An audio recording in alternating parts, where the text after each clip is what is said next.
Elivar Duran.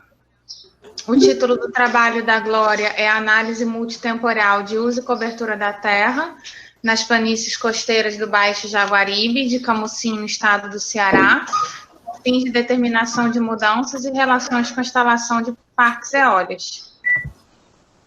Gostaria de agradecer a presença da banca e também a primorosa avaliação que foi feita no trabalho, do professor Antônio Jeová Andrade Meirelles, Carlos Henrique Subchac, a professora Maria Elisa Zanella, o Adonias de Santos Teixeira e o nosso convidado do exterior, o professor Jean-François Raimundo Marie Marcocel. E o Antônio Conceição Paranhos. Mas, na verdade, nós temos vários professores de fora do programa de pós-graduação. Gostaria de aproveitar também e agradecer a participação dos ouvintes. É muito importante vocês estarem presentes hoje. Com certeza é um momento muito especial para nosso estudante, que está tendo também essa defesa, né, numa situação excepcional. Glória, você está com a palavra. E você tem 25 minutos para a apresentação. Obrigada. Obrigada, Erandi, pelo apoio. Você pode começar, Glória. Certo. Vou mandar a apresentação agora.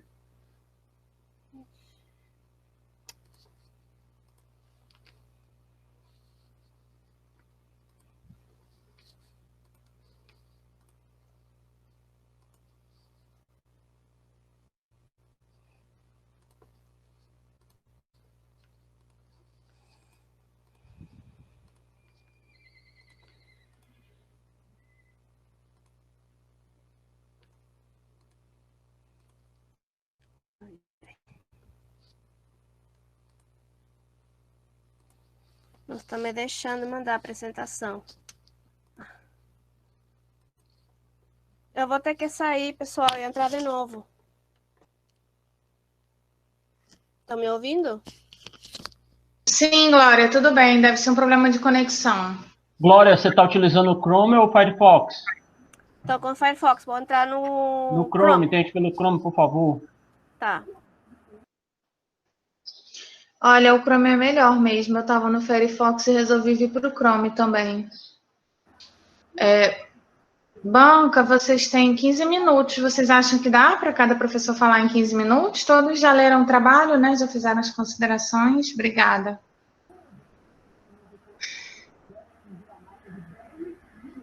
Vamos aguardar.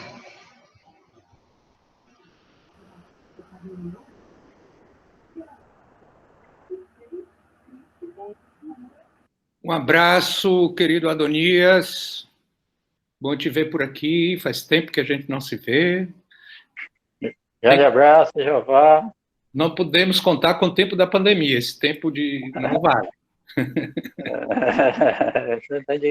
É um offset aí. Tem que tirar, então. Valeu, abração. Valeu, Jeová. Tá mais jovem. Estou vendo aí. Porque você não me viu ontem, viu, Jeová? Eu estava 4 meses sem poder cortar o cabelo. Aí ontem eu tive que cortar o cabelo, aí mudei. Eu não quis comentar. Que bom que você comentou, Jeová, porque eu pensei a mesma coisa. Como a Adonia está jovem, mas eu... Obrigada por ter comentado. Obrigado. Também achei, eu queria fazer esse elogio, mas fiquei pensando. Vocês estão enxergando a apresentação? Sim, estamos, Glória. Pode começar, obrigada. Tá. Vou começar, então. Bom, já digo boa tarde, mas posso voltar de novo. Boa tarde, muito obrigada pela presença de todos vocês nesta defesa. Quero agradecer a banca que está avaliando esse trabalho por todas as suas contribuições. Então, eu vou apresentar agora meu trabalho intitulado Análise Multitemporal de Uso e Cobertura da Terra nas planícies costeiras do Baixo Jaguaribe e de Camusim, no estado do Ceará, com fins de determinação de mudanças e relações com a instalação dos parques eólicos. Vou dar uma breve introdução, falar da área de estudo, os objetivos, a metodologia, apresentar os resultados, as principais conclusões e os agradecimentos. Nesse sentido, a planície costeira é um exemplo clássico de geossistema. Então, esse vem sendo um espaço geográfico com suas características próprias e onde os impactos dos humanos, de forma direta ou indireta, causam mudanças na sua cobertura. Vários estudos apontam que a planície litorânea do Ceará possui as melhores condições para a produção de energia eólica, ou seja, ela tem um potencial natural. Nesse caso, as planícies costeiras do Baixo Jaguaribe, no município de Aracati, e de Camocim, no município do mesmo nome, ambos localizados no estado do Ceará, a partir do ano 2008, compartilham uma mudança sobre os campos de dunas, que foi a construção de parques eólicos para geração de energia elétrica, ou chamada energia limpa, né? Esses impactos, a construção desses parques eólicos sobre o meio físico, causaram alguns impactos que já foram publicados em diversos trabalhos. Mas esta pesquisa realizou mapeamentos de detecção de mudanças no uso e cobertura da terra num período de 33 anos, estabelecendo essas relações com os impactos e verificando se esses impactos foram associados unicamente ao momento da construção ou se continuaram depois, gerando algum tipo de problema ambiental. O problema de pesquisa corresponde a se a presença desses geradores de energia eólica incide nessas mudanças de uso e cobertura posteriores e se persistem nesses campos de dunas e a planície costeira.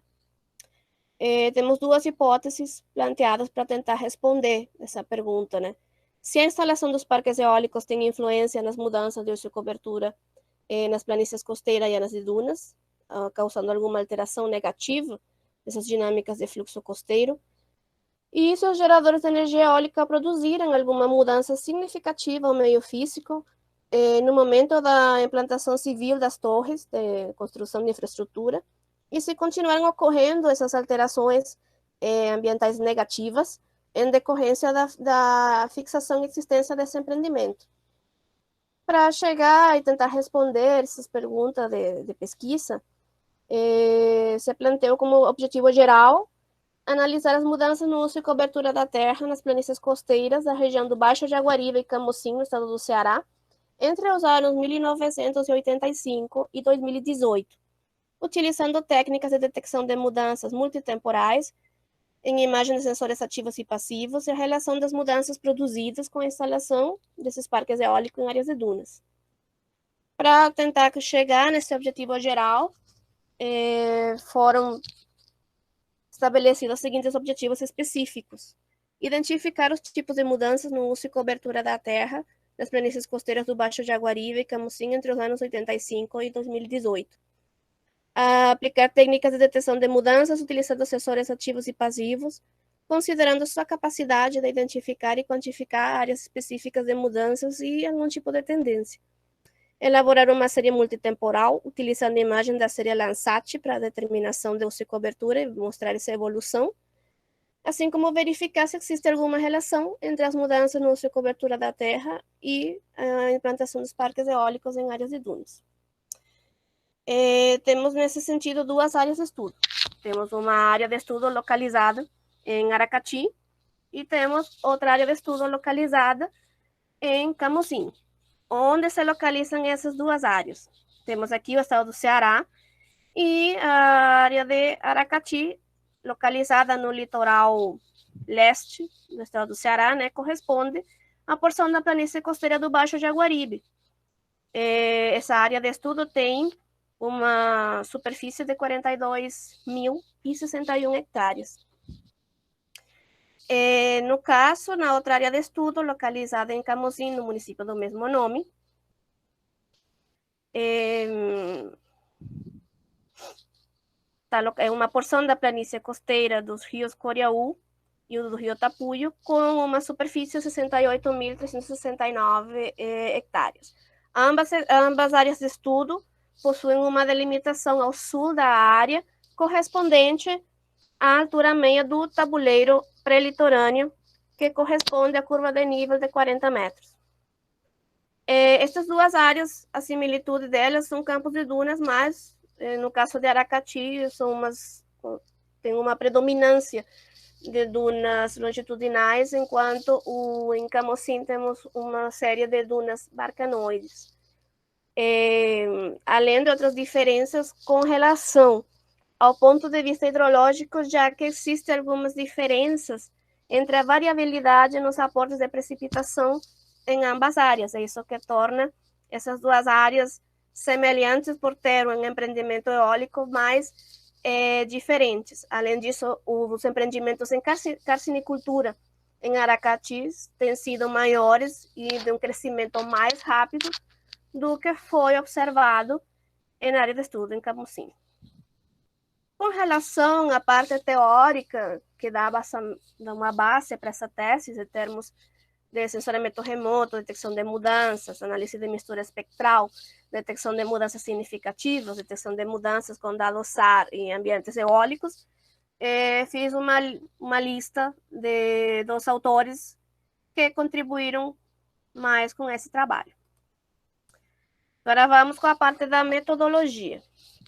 No caso das imagens ópticas, foram utilizadas o produto Surface Reflectance de imagens Landsat, dos sensores TM, ETM Plus e OLI, entre os anos 85 e 2018. O uso deste produto Surface Reflectance foi para garantir que todas as imagens estivessem na mesma condição em termos de processamento, porque se fosse feita uma correção atmosférica, uma geração de representação de superfície individualmente por outros métodos, a gente poderia incorporar algum erro nelas e que pudesse afetar o resultado final. Essas duas áreas de estudo têm uma marcada presença de nuvens, que também foi outro processo. Foi escolhido as imagens do mês de agosto, que foram as que foram encontradas com menor quantidade de nuvens e que correspondem todas à época de seca. No caso das imagens sem nuvens, foi maravilhoso e passaram para a fase de uma correção geométrica para garantir a correspondência espacial. Aquelas que tinham algumas nuvens que podiam interferir no processo de classificação, foi aplicado o processo de composite no Google Earth Engine, para depois esse produto ir para essa correção geométrica e garantir a correspondência espacial.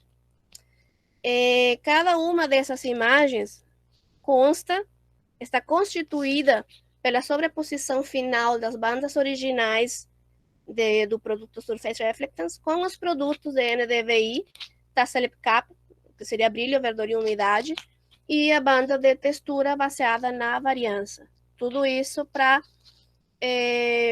ajudar no processo de uma melhor identificação das classes. Todos esses produtos também foram normalizados como recomendação para posteriormente aplicar o método de classificação supervisionada, máquinas de vetor suporte. Logo do processo de classificação foi realizada uma revisão através de interpretação visual digital, foi utilizado um filtro de mediana para eliminar os ruídos e baixar e reduzir os possíveis erros para a seguinte fase. Depois disso já teríamos então os mapas de uso e cobertura para os anos da série temporal. Foi realizada a matriz de confusão para verificar a exatidão da classificação. O processo da classificação supervisionada teve umas amostras e para realizar a matriz de confusão foram selecionadas outras amostras diferentes. E resultado da operação aritmética subtração para saber que foi o que variou nessas duas imagens. E foi realizada uma tabulação cruzada para chegar ao que seria a matriz das transições significativas. A matriz das transições significativas e a avaliação da intensidade de transição teve por finalidade quantificar como foram essas mudanças, ir além de dizer, sim, perdemos superfície tanto em uma classe ou ganhou tanta superfície em outra classe. A ideia era saber quanto foi perdido, qual foi o ganho, quanto mudou e em que forma essa mudança representa uma transição de uma classe para outra. A matriz de transições significativas, ela mostra essa estimação do intercâmbio. Então, tem uma data 1, que geralmente corresponde à data mais recente, e a data 2, a data mais antiga. E posso gerar todas essas informações. Agora, para não parar somente de dizer, o que foi significativo, as transições que foram significativas, pode ser as classes que foi de arbustivo para cultivo, por exemplo. Mas, para saber realmente como foi esse processo, como chegou esse processo de transição, então foi aplicado o método de intensidade de transição, que nesse sentido vamos em 3 partes, né? Como estamos numa série temporal do ano 85 até o ano 2018, vamos ter várias datas que passaram por um processo de tabulação cruzada para gerar informações com relação à intensidade no tempo, nesse período de estudo, como foi o processo, se foi rápido ou lento. Depois passamos a um segundo nível, que foi de intensidade da categoria, ou seja, cada uma das classes de cada um dos mapas, como foi esse processo, se as classes se mantiveram numa condição latente ou uma condição ativa. E uma seguinte fase mais detalhada, que foi para saber, a partir dos ganhos e as perdas das categorias, se essa intensidade da transição pode ter uma classe que evita a transição para outra ou avança para outra classe nesse período de tempo. Para finalmente ter esses mapas de mudança e uso e cobertura. Com relação à metodologia para aplicação, no caso de imagem de radar, que foi utilizado a ALOS PALSAR, essas imagens passaram por uma correção radiométrica, um filtro de correção Li 3x3 de amplitude necessário para diminuir o ruído que tem naturalmente essas imagens. Foi realizado um corregistro de correlação cruzada e a visualização das mudanças foi por combinação RGB, uma relação logarítmica de log radio e uma segmentação da imagem. Foram experimentadas as três possibilidades. E para detectar as mudanças no campo de dunas propriamente dito, foram utilizadas as mesmas imagens do produto de Surface Reflectance, no processo que já mencionei, para utilizar nas imagens ópticas, e foram selecionados um conjunto de pontos de observação. Isso ali com a ajuda da informação que foi coletada em campo, e as imagens RapidEye, QuickView e uns ortofotos das áreas de estudo. A partir daí foi calculada a fração do mínimo ruído, calculado o índice de pureza do pixel, foi identificado os pixels puros no visualizador n-dimensional, foram geradas imagens fração, que correspondem à água, vegetação, dunas e umidade, e posteriormente foram calculadas essas diferenças entre os componentes da componente duna, do tempo 1 e tempo 2, para estabelecer qual foi o desplaçamento. Dentro dos resultados, vamos começar primeiro por aquela unidade geoambiental, que se bem ela integra vários atributos da paisagem e diferentes variáveis como vegetação, declividade, nesse caso, eu utilizei a unidade geoambiental como uma forma de identificação de elementos do terreno. Quer dizer que, nesse caso, a metodologia dos geomorfons acabou facilitando essa identificação e delimitação das unidades geoambientais nessa faixa do litoral, porque tem algumas feições do ambiente eólico que apresentaram dificuldades na diferenciação só por interpretação visual. Temos aqui um exemplo, que foi como foi delimitado esse limite entre a duna móvel e a duna fixa. Se observarmos a imagem B, temos o ortofoto mapa, onde a gente consegue delimitar claramente onde chega o campo de dunas, mas esse campo de dunas fixo, geralmente coberto por vegetação, só se você vai para o campo mesmo. Nesse caso, o Geomorphons facilitou essa identificação clara de onde estavam essas dunas fixas. Outra aplicação foi em Aracati, a imagem anterior. Essa aqui corresponde à área de Camocim, onde foi possível identificar o que seriam as dunas barcanoides, essa configuração que elas têm da superfície da avalanche, a crista das dunas, em as marcas espaciotemporais também, não se vê essa imagem mais no texto da tese, tem alguns outros exemplos. E também foi interessante a identificação dessa configuração lineal dos eolianitos. Então, nesse sentido, a utilização dos geomorfons foi bastante útil para gerar os seguintes mapas de unidades geoambientais. Foram delimitadas 11 unidades geoambientais na área de estudo do Baixo Jaguaribe, em Aracati, e foram encontradas 13 unidades geoambientais, no que seria na área de Camusim, mostrando não somente a unidade geoambiental, mas sim o fluxo de matéria e energia, que permitisse entender como esses processos de mudança tinham algum tipo de afetação. Agora vamos com a parte da detecção dessas mudanças de uso e cobertura.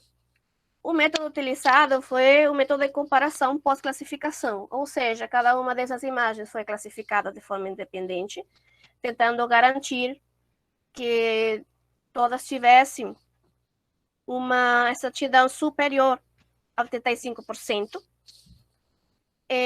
e foi realizado esse método de pós-classificação. Foram delimitadas 11 classes nesse processo de classificação, e talvez uma das coisas mais chamativas nesse mosaico aqui de imagem classificada é o crescimento das áreas de carcinicultura, que está nessa cor meio rosa. Agora, aqui vem a parte, vou colocar alguns exemplos, porque isso aqui foi realizado para as duas áreas de estudo, foi realizado para cada uma das classes. Então, lembra que eu falei sobre a intensidade de mudança. O primeiro nível teria que ser as mudanças anuais de forma geral. No caso de Aracati, foi encontrado que entre 1986 até 2018, a maior parte das mudanças gerais correspondem a termos de intercâmbio. E, em segundo lugar, em quantidade. Intercâmbio se refere quando de uma classe muda para outra, e em quantidade em termos de superfície, se aumentou ou diminuiu essa superfície. E vemos que, no caso, na área de estudo em Aracati, foi predominância de mudanças com relação ao intercâmbio seguidas de quantidade. As mudanças em termos de deslocamento podem acontecer entre 3 classes, mas não foi observado que fosse uma coisa tão significativa. Mas aqui ressalta que, em termos de porcentagem dessa mudança anual por ano, entre 2008 e 2012, acontece uma maior porcentagem próxima a 15%. Isso aqui corresponde justamente com esse período onde foi construído os parques eólicos. A seguinte fase seria a intensidade da mudança em termos de velocidade. Temos uma mudança uniforme, o que seria a mudança média, o que quer dizer que todas as mudanças anuais que estivessem por baixo dessa mudança média tiveram uma mudança lenta, enquanto todas aquelas mudanças anuais por cima dessa mudança média foi uma forma muito rápida. Então, entre 1986 até 1989 e de 2008 até 2018, temos que houve mudanças rápidas no caso de Aracati. Aqui temos outra parte que falamos de correspondência de intensidade de mudança por categoria. Então, temos essa intensidade média, que indica que todas as classes que ficam por baixo dessa intensidade média ficaram numa condição latente, ficaram relativamente estáveis. Mas o resto das categorias que estão por cima dessa mudança média é porque tiveram essa mudança ativa. Nesse sentido, nesse exemplo aqui, apenas as áreas arbustivas e áreas de dunas ficaram de uma forma latente. O resto das classes tiveram, então, uma mudança, foram ativas durante o período 2008 e 2012. Esse gráfico e essa análise foi realizada para todos os intervalos de estudo, desde o ano 86 até 2012. Essa tabela aqui, com relação ao comportamento dinâmico, se refere para estabelecer as transições significativas, onde eu tenho os valores de superfícies estáveis, os ganhos, as perdas, as mudanças totais, mudanças líquidas, aqui eu esqueci de modificar, e os valores de intercâmbio. Como se interpreta? Isso quer dizer que entre 2008 e 2012, que, como repito, esse período foi a instalação dos parques eólicos, temos que as classes com maiores mudanças foram as classes arbustiva, cultivos, urbano, arbustivo caducifólio. As mudanças que tiveram algumas perdas, que se referem a perdas, estão relacionadas aos corpos de água, enquanto as classes que tiveram ganhos positivos são as arbustivos, os cultivos e os arbustivos caducifólio. E aí um intercâmbio entre a área úmida e um arbustivo. Esse processo de transição significativa, de estabelecer quais foram os ganhos ou não, estabelecer quais transições foram significativas, a partir do quadro que anteriormente mostrei, né? Gera este tipo de mapas. Eu coloquei este exemplo aqui de transições significativas dos anos 2008 e 2012 e os anos 2017 e 2018, porque foram os dois períodos que mostraram maiores e menores valores em termos dessa significância, de transição significativa. Então, temos as áreas cinzas, seriam as áreas estáveis, ou seja, que elas não mudaram durante esse período. As azuis correspondem a transições que não foram significativas, e as vermelhas destacam como aquelas transições que sim, que efetivamente foram significativas em termos de superfície ou em termos de relação entre as variáveis. Mas o método de Pontius, né, 2012, Adweck e Pontius, ele também me permite chegar a outra fase mais detalhada, onde eu consigo perceber quais dessas classes avançam para as transições de forma preferencial e quais evitam essa transição naquele intervalo de tempo. Nesse caso aqui, escolhi um exemplo de como foi essa mudança dos cultivos ao nível dos ganhos entre 86 e 2018. Esse quadro aqui, o que quer dizer é que os cultivos tiveram como fonte de transição durante todo esse intervalo de tempo os solos expostos e o arbustivo caducifólio. Ou seja, tiveram um comportamento estacionário e quando essas áreas de cultivo deixaram de ser cultivos, elas passaram a ser solos expostos ou arbustivos caducifólios.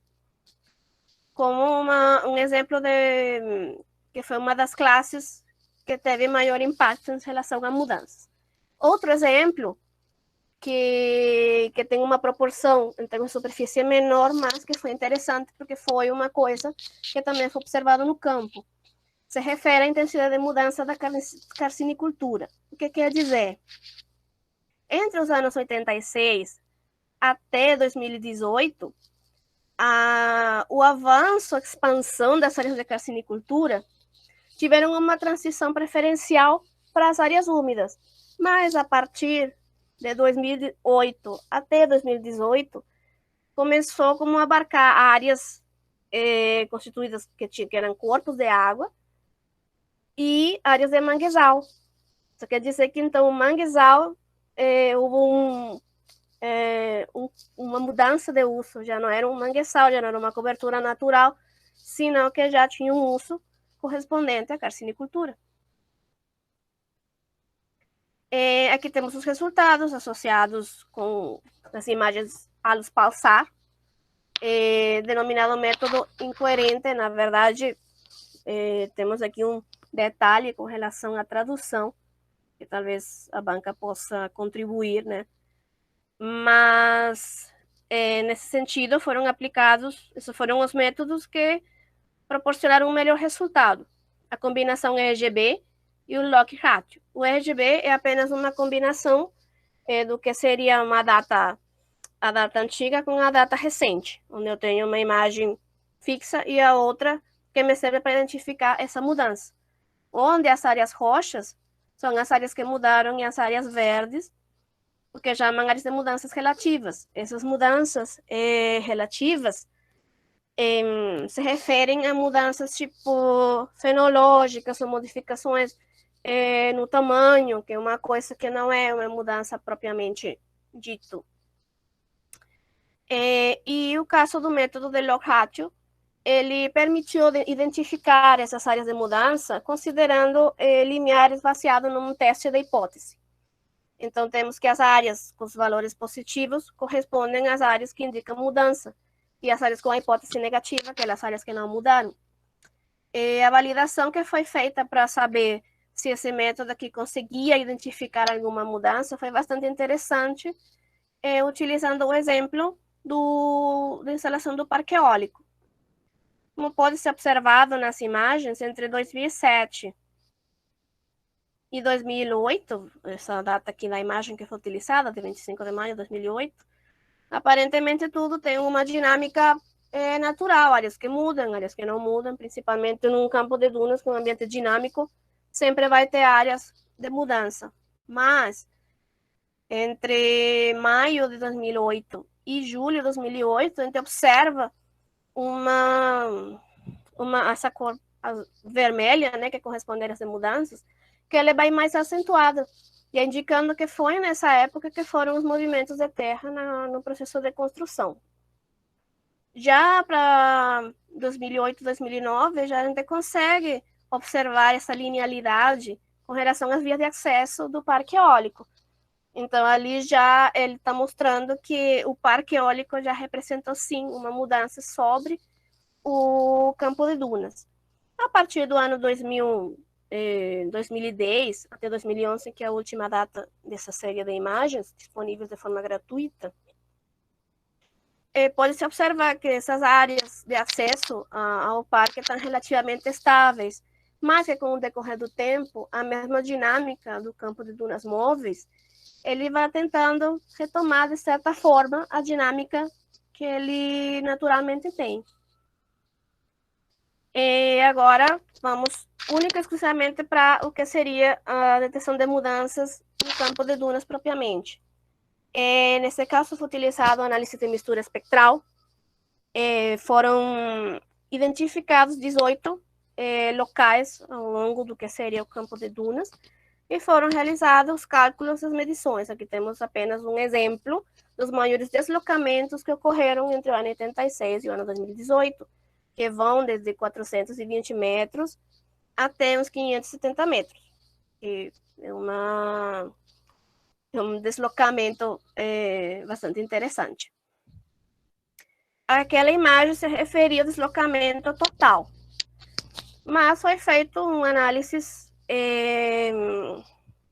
cada 2 ou 3 anos, dependendo da disponibilidade das imagens, devido a que a imagem Landsat tem uma resolução de espacial de 30 metros.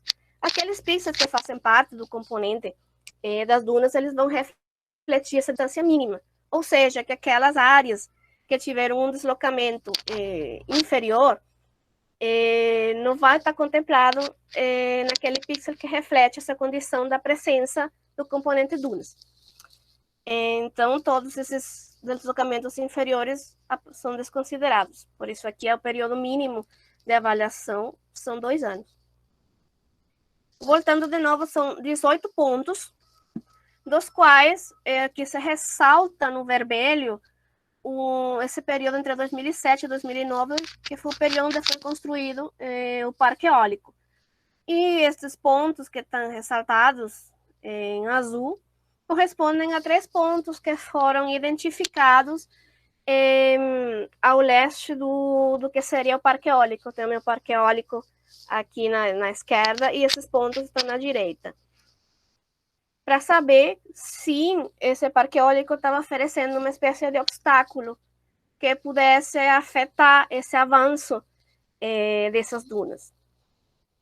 Esse estudo foi encontrado que teve algumas flutuações, tendo que valores muito altos de deslocamento natural das dunas aconteceram entre os anos 86 e 88 e os anos 2003 e 2005, que correspondem justamente a períodos onde teve uma seca importante, que favorece também o deslocamento das dunas, né? Entendendo essa relação entre que a maior quantidade de umidade, a velocidade de deslocamento da duna diminui, e quando tem menor umidade, a velocidade aumenta.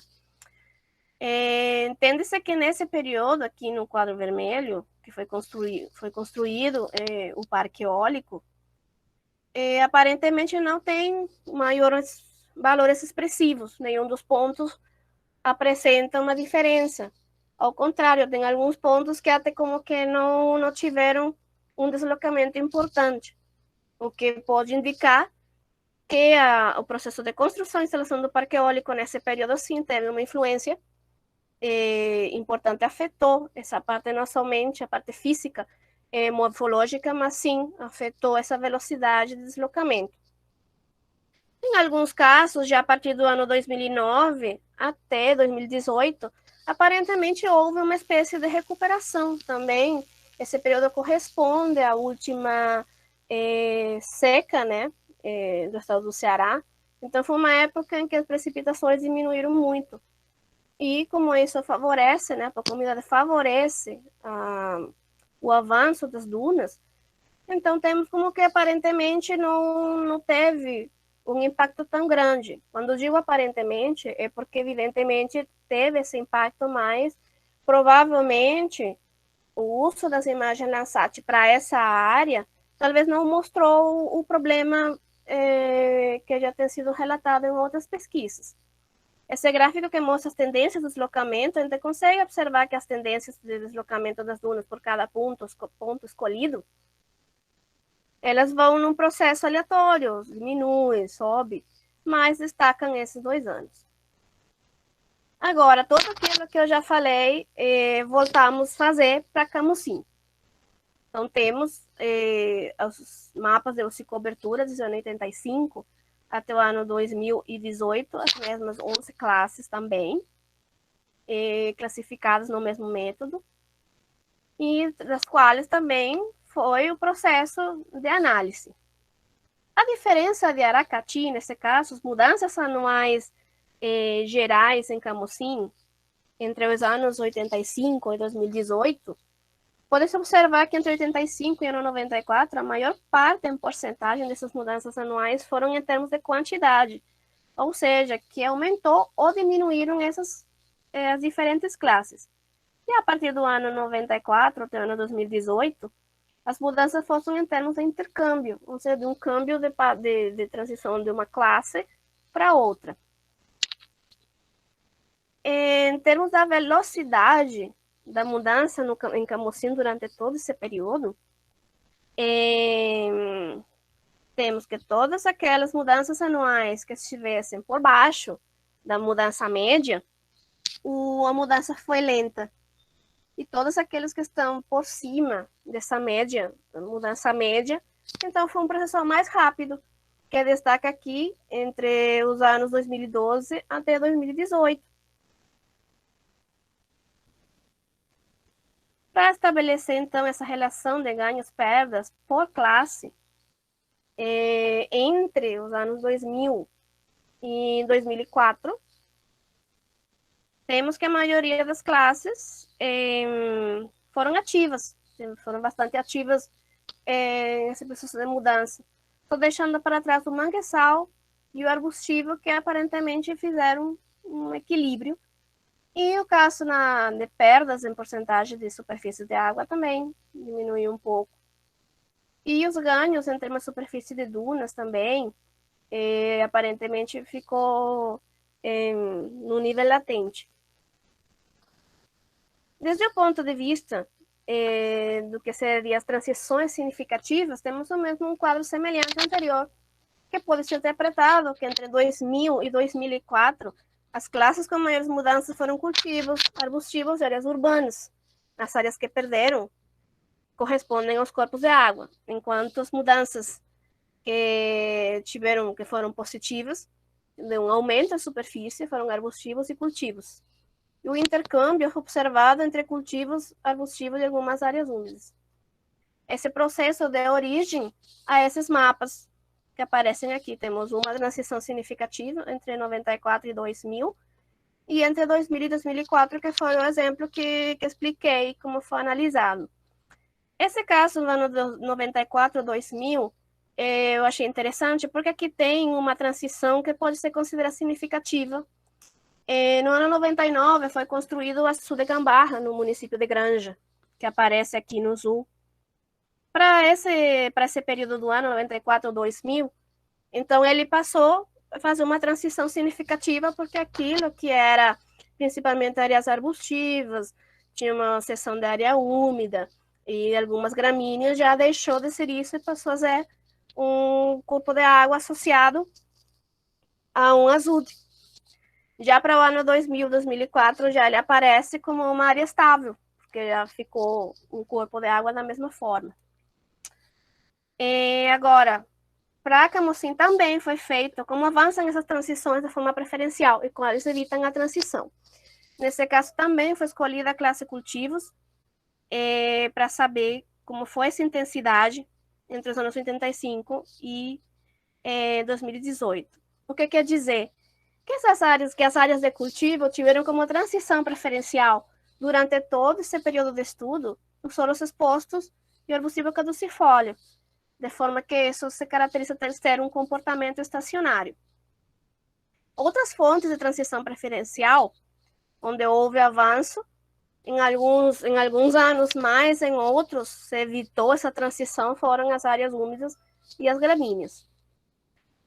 Volto, por exemplo, da carcinicultura, porque é uma classe que vem se expandindo em todos esses anos. E aqui temos outro comportamento diferente de Aracati. A expansão da carcinicultura nas planícies fluviomarinas, nos rios Coriaú e Itapuio, teve como fonte preferencial em todos os intervalos as áreas úmidas. Mas, por exemplo, nos anos 2000 até o ano 2017, vemos que tem um avanço importante sobre as áreas de manguezal. Ou seja, que tem, de alguma forma, desmatamento de manguezal para dar passo à exploração da cria de camarão. Análise de mistura espectral, então, para saber o que aconteceu nas dunas em Camocim. Nesse caso, foram escolhidos desses 7 locais. Os exemplos apresentados mostram que temos deslocamentos entre 480 até 600 metros, nesse período de estudo. Aqui, de certa forma, foi relativamente mais fácil de observar essa mudança por conta da mesma configuração das dunas barcanoides nesta área de estudo. Foi o mesmo processo anterior, cada 2 anos preferencialmente, tem alguns intervalos maiores por falta de imagem, e também foram escolhidos 4 pontos associados, sempre localizados, nesse caso também estão localizados ao leste do empreendimento. O leste do empreendimento também tem uma relação, porque a direção dos ventos, que vem no sentido sudeste, direção sudeste, eles vão de leste a oeste, então o processo de transporte desses sedimentos até a acumulação vai ter esse sentido também. E a ideia é saber se esses pontos escolhidos também mostravam algum tipo de variação que indicasse que o parque eólico representava algum tipo de obstáculo. Igualmente, entre esse período 2006 e 2009, que foi construído o parque eólico em Camocim, também pode-se observar que houve uma espécie a mesma movimentação do campo de dunas. Também começou meio que a estabelecer um pseudo redução no movimento com relação, se for comparado com os anos anteriores. E a partir já do ano 2009 até 2018, em alguns pontos a gente pode observar que não conseguiu atingir outros deslocamentos superiores aos históricos, e tem outros que simplesmente se mantiveram igual, com exceção desse período 2012 e 2014, associado à seca no estado do Ceará, que em alguns casos pode ter aumentado. Análises desses dados, no caso de Camocim, indica mais uma tendência de que a existência desse parque eólico nesse setor, de alguma forma, causou uma redução na velocidade dessas dunas. Então, nesse caso aqui, pode-se dizer que a existência desse parque eólico na localização que está, ele está provocando algumas interferências na dinâmica desse campo de dunas. Dentro das considerações finais,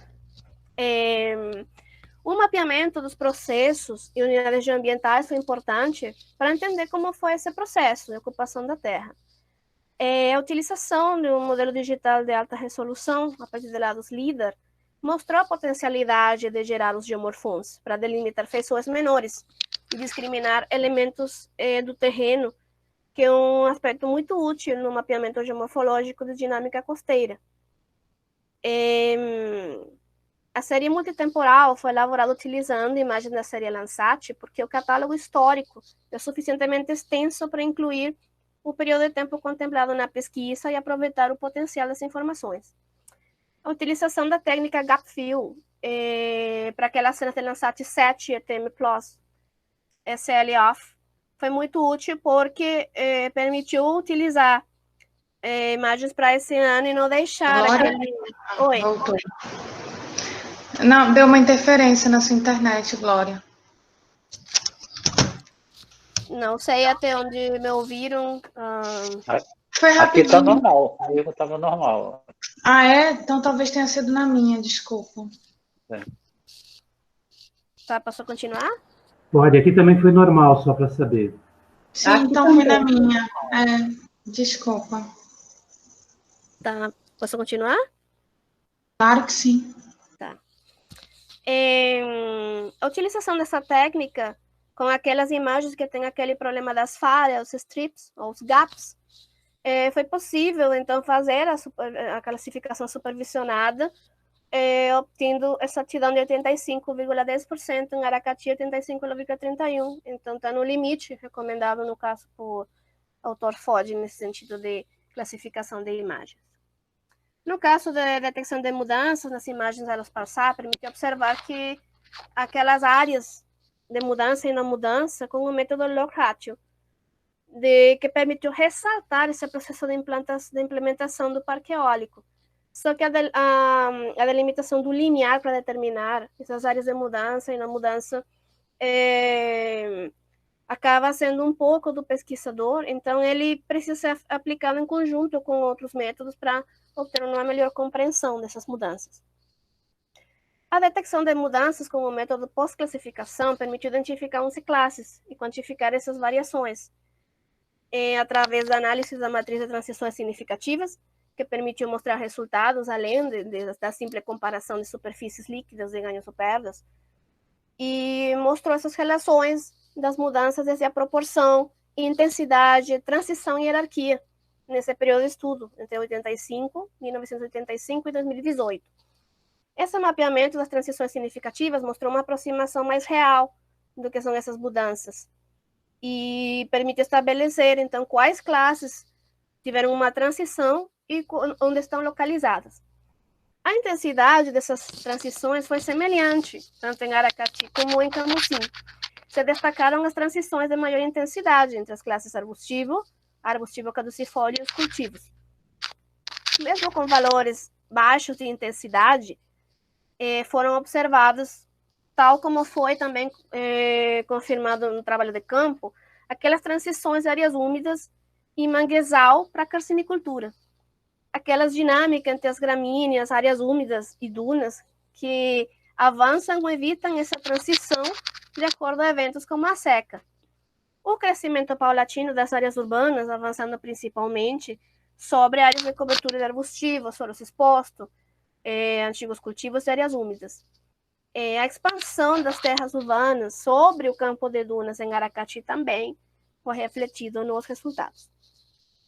É importante destacar que a maior parte dessas mudanças encontradas, excluindo aquelas que correspondem a erros na classificação, tem um caráter sazonal temporário, é tipo gradual, onde muda apenas a densidade da cobertura, ou uma sazonalidade associada, por exemplo, temos um período do fenômeno da seca, então cada ano que está dentro desse período, então vamos ter uma incidência sazonal temporária, mesmo que a imagem corresponda ao período de seca predeterminado. Aquelas mudanças de cobertura foram associadas principalmente à expansão das áreas urbanas e o que são atualmente as áreas dedicadas à carcinicultura. Sobre essa instalação dos parques eólicos, influência de forma incidente e persistente nas mudanças de uso e cobertura nas planícies costeiras e dunas, afetando negativamente as dinâmicas do fluxo costeiro, foi demonstrado que as mudanças identificadas pela implantação dos parques eólicos restringiram unicamente a unidade de terreno, que são o campo de dunas móveis. As mudanças de uso e cobertura identificadas no resto da planície costeira, fora do que seria o campo de dunas móveis, não tiveram alguma relação com esses parques eólicos que estão unicamente lá no campo de dunas. Os resultados também mostraram que nos pontos de observação escolhidos para medir o deslocamento das dunas, nas áreas mais próximas ao parque eólico, houve dois comportamentos. Em Aracati não foi identificada uma diferença significativa em termos de deslocamento, mas em Camusim a redução foi evidente e parece se manter no tempo, mesmo com a interferência de outras variáveis estacionais ou climáticas. Nesse sentido, talvez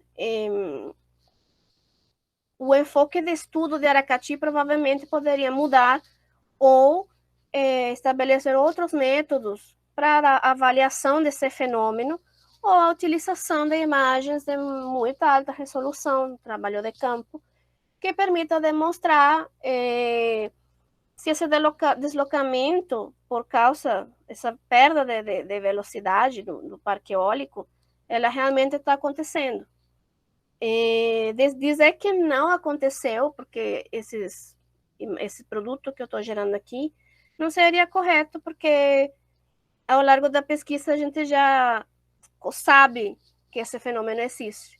Só que com esses dados que a gente utilizou, a gente não conseguiu demonstrar para Aracati que isso efetivamente é assim, mas acho que a sugestão, então, seria utilizar outros métodos. No caso de Camusim, também, esses outros métodos também poderiam dar uma informação mais ampla de uma coisa que sim, que se foi observada que houve uma redução no deslocamento dessas dunas. A aplicação de análise da mistura espectral em ambas áreas de estudo mostrou os deslocamentos entre esses anos 85 e 2018, baseados na diferença espectral entre uma data e outra. Mas ela não mostrou uma relação direta com fenômenos climáticos como o El Niño e La Niña, mas com o fenômeno da seca se assiste uma aproximação. Isso devido a que esses fenômenos climáticos, tanto El Niño e La Niña, suas interações com o que seria o litoral cearense, ele não parece uma coisa constante. Por exemplo, um ano El Niño não significa que depois dele vai vir uma seca. Não tem uma relação direta. Ou pelo menos isso não foi encontrado nesse trabalho. A utilização das ferramentas de sensoramento remoto e de processamento foram fundamentais no desenvolvimento desse trabalho, e a pesquisa demonstrou a potencialidade de análise que pode ser replicada em futuros trabalhos em outras áreas também costeiras, além da planície costeira de Aracati e Camusim, e que pode também perfeitamente ser melhorado. Eu quero agradecer a todas as pessoas que contribuíram de uma ou outra forma com esse trabalho. A CAPES pela bolsa do doutorado sanduíche, todos os projetos da FUNCAP, do CAPES também, do CAPES Print, que todos tiveram um grande aporte nessa tese. Muito obrigada, e deixo vocês, então, com o eclipse parcial do Sol, que eu consegui fotografiar em agosto de 2017, na Praia de Xavier. Uma benção, realmente, ver esse eclipse parcial. Muito obrigada.